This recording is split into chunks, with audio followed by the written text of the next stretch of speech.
Setiap kali pria itu berburu, dia dengan sabar menunggu mangsanya mendekat. Saat suara semakin dekat, dia dengan cepat membidik. Namun dia sadar sosok yang mendekat itu bukan mangsa, itu adalah seekor harimau. Tatapannya terkunci padanya, seolah siap menerkam kapan saja. Pria itu tidak menarik pelatuk, karena tak jauh dari sana ada dua anak harimau. Jika dia bertindak gegabah, mereka mungkin tidak selamat hari itu. Jadi dia menyesuaikan bidikannya, menghindari titik vital. Namun induk harimau itu ketakutan dan semakin agresif. Ia berusaha untuk melindungi anak-anaknya. Matanya tidak menunjukkan tanda mundur. Jack awalnya berniat pergi. Tiba-tiba, suara tembakan terdengar dari samping. Induk harimau itu tumbang seketika. Dua anaknya langsung berlari mendekat. Anak yang bermata satu mengeluarkan auman kecil. Suaranya seolah sedang mempertanyakan Jack dan juga meluapkan rasa sakit karena kehilangan induknya. Saat itu juga Pete, orang yang menembak, berjalan mendekat. Wajahnya tanpa belas kasihan. Dia bahkan ingin melukai anak-anak itu. Untungnya Jack menghentikannya. Melihat sikap Jack, Pete terpaksa mundur. Untuk membiarkan mereka tetap hidup, Jack membawanya ke sebuah gua. Begitu meletakkannya, anak harimau yang penakut langsung masuk. Tapi anak bermata satu masih memperlihatkan giginya dan menggeram.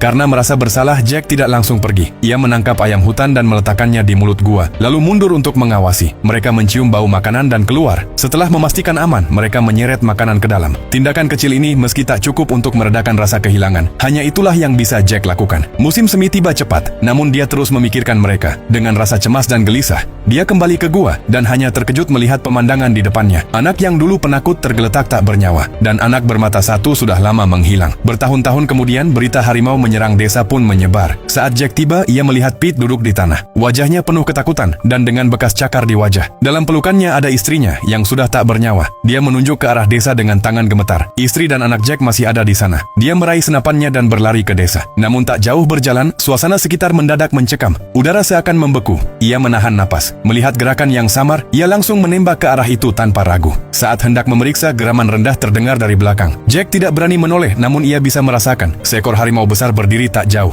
Anak harimau bermata satu telah tumbuh menjadi raja gunung. Raja harimau itu merasakan kehadiran yang familiar. Ia tidak menyerang, hanya berbalik dan pergi. Jack merasa bebannya terlepas. Namun pikiran mengerikan terlintas. Jika harimau itu ada di belakangnya, siapa yang tadi tertembak? Ia kembali ke lokasi, perlahan melihat sosok yang tergeletak. Jack terdiam seakan disambar petir. Itu adalah istrinya. Sejak saat itu Jack merasa kehilangan jiwanya. Dia meninggalkan tim berburu, hanya fokus merawat putranya. Namun Pete, yang juga kehilangan orang tercintanya, tidak menyerah. Permusuhannya dengan Raja Harimau telah resmi dimulai.